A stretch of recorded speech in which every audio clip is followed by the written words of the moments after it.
नमस्कार मेरे प्रिय श्रोताओं, आप सबका बहुत बहुत स्वागत है। आज मैं आप सबको धर्मवीर भारती जी द्वारा लिखित एक कहानी मुर्दों का गांव सुनाने जा रही हूँ। तो आइए सुने कहानी। उस गांव के बारे में अजीब अफवाहें फैली थी। लोग कहते थे वहां दिन में भी मौत का एक काला साया रोशनी पर पड़ा रहता है। शाम होते ही कब्रें जम्हाइयां लेने लगती हैं और भूखे कंकाल अंधेरे का लबादा ओढ़कर सड़कों, पगडंडियों और खेतों की मेड़ों पर खाने की तलाश में घूमा करते हैं।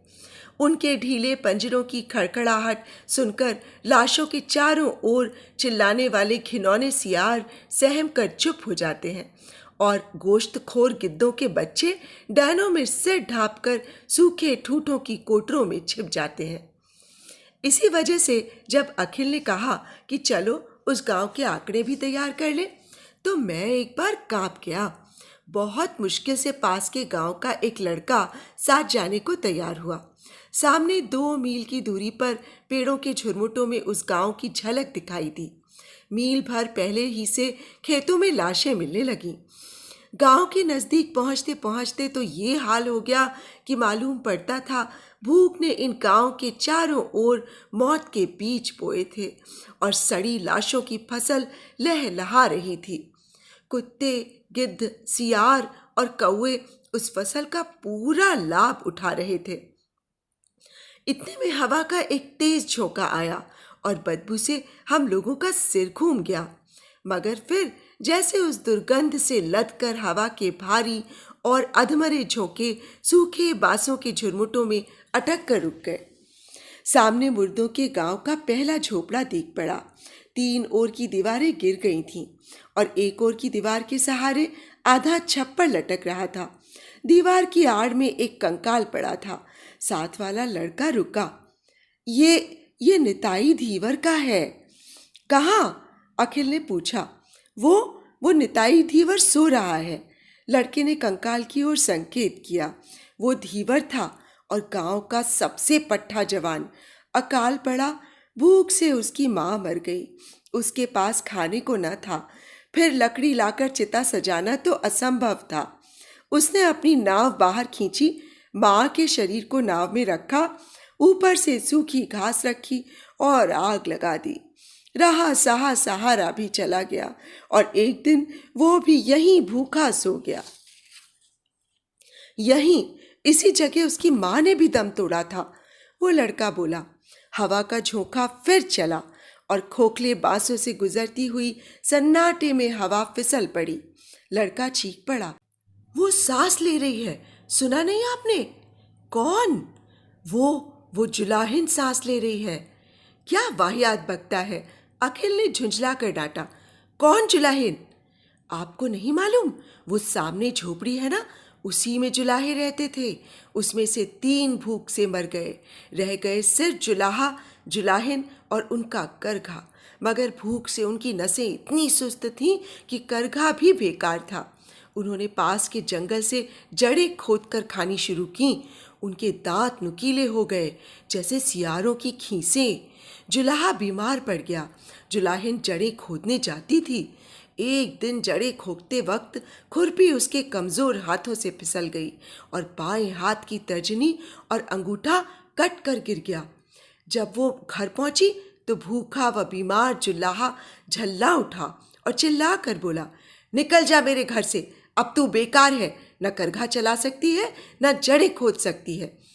तब से जुलाहिन का पता नहीं है, मगर कुछ लोगों का कहना है कि वो भूत बनकर गांव की कब्रों के पास घूमा करती है। वो अभी भी सांस ले रही थी, सुना नहीं आपने? अखिल ने मेरी ओर देखा और मैंने अखिल की ओर। हम दोनों आगे बढ़े और जुलाहे के झोपड़े में घुसे। लड़का ठिठका, मगर हिम्मत दिलाने पर वो भी आगे बढ़ा। हम लोग अंदर गए। लड़के ने अंदर से किवाड़ बंद कर लिए और हम लोगों से सट कर खड़ा हो गया। वो डर से कांप रहा था। सामने आंगन में 3 कब्रें आस-पास खुदी हुई थीं। कब्र के बीच में एक बड़ा सा छेद था। उसमें से एक बिच्छू निकला और हम लोगों को डरावनी निगाहों से पल भर देखकर सिर झटका और फिर कब्र में घुस गया। आंगन में किसी मुर्दे के सड़ने की तेज बदबू फैल रही थी। अखिल ने अपना कैमरा संभाला और फोटो लेने की तैयारी की। इतने में पीछे के किवाड़ खड़क उठे। मेरे रोंगटे खड़े हो गए। अखिल बोला, कोई सियार होगा। किवाड़ को किसी ने जैसे बार बार धक्का देना शुरू किया। मैंने सोचा शायद जिंदा आदमी की गंध पाकर गांव भर के मुर्दे हम पर हमला करने आए हैं। मेरे खून का कतरा कतरा डर से जम गया। लड़का बुरी तरह से चीख पड़ा। अखिल धीमे धीमे गया, धीरे से किवाड़ खोल दिया। उसके बाद बुरी तरह से चीख कर भागा और मेरे पास आकर खड़ा हो गया। मैं बदहवास हो रहा था और आपको यकीन न होगा मैंने दरवाजे पर क्या देखा। मैंने जिसे देखा वो आदमी नहीं कहा जा सकता, वो जानवर भी नहीं था, भूत भी नहीं। एक औरत नुमा शक्ल जिसकी खाल जगह जगह पर लटक आई थी, सिर के बाल झड़ गए थे, निचला होंठ झूल गया था और दांत कुत्तों की तरह नुकीले थे। मालूम होता था जैसे आदमी के ढांचे पर छिपकली का चमड़ा मढ़ दिया गया हो। उसके दाएं हाथ में एक खुरपी थी और बाएं हाथ की 2 अधकटी और 3 साबुत उंगलियों में कुछ जड़ें। वो पल भर दरवाजे के पास खड़ी रही, फिर धीरे धीरे आगे बढ़ी। मैं चीखना चाहता था मगर गला जवाब दे चुका था। वो हमारे बिल्कुल पास आकर खड़ी हो गई, जड़ें जमीन पर रख दी और अपनी 3 उंगलियों वाले हाथ को मुंह के पास ले जाकर कुछ खाने का इशारा किया। हम लोगों की जान में जान आई। वो भूखी है, वो आदमी ही होगी, क्योंकि भूख आदमियत की पहचान है। अखिल ने अपने झोले में से केला निकाला और उसकी ओर फेंक दिया। उसने केला मुंह उठाया और मुंह के पास ले गई, मगर फिर रुक गई, उठी और झोपड़ी के दूसरी ओर चल दी। हम लोगों को कौतूहल हुआ। हम लोग भी पीछे पीछे चले। वो औरत सहन के एक कोने में गई। वहीं एक मुर्दा था जिसकी सड़ांध आंगन में फैल गई थी। देहाती लड़के ने उसे देखा और पहली बार उसके मुंह से आवाज निकली, जुलाहा, ये तो जुलाहे की लाश है। ये जुलाहिन उसे भी भूत बनाने आई है। जुलाहिन लाश के पास गई। लाश सड़ रही थी और उसमें चींटियां लग रही थीं। उसने केला और जड़ें लाश के मुंह पर रख दी और हंसी। हंसी की आवाज मुंह से नहीं निकली, मगर खींसों को देखकर अनुमान किया जा सकता है कि वो हंसी होगी। दूसरे ही क्षण वो बैठ गई और मुर्दे की छाती पर सिर रखकर सुबकने लगी। ये जुलाहिन है, मगर ये तो कम से कम 70 बरस की होगी। 70 बरस? No, it is dropsy. देखते नहीं, जहरीली जड़ें खाने से इसकी नसों में पानी भर गया है, मांस छूल गया है। अखिल बोला, इस मुर्दे को हटाओ वरना ये भी मर जाएगी। उसके बाद हम लोग झोपड़े के भीतर आए। पास में एक गड्ढा था, सोचा इसी में लाश डाल दी जाए। भीतर आए, लाश के पास से जुलाहिन को हटाया और उसकी लाश भी एक ओर लुढ़क गई। मैं घबरा गया, बेहोश सा होने लगा। अखिल ने मुझे संभाला। हम लोग थोड़ी देर चुप रहे। फिर मैं बोला भारी गले से, अखिल, उंगलियां कट जाने पर ये निकाल दी गई।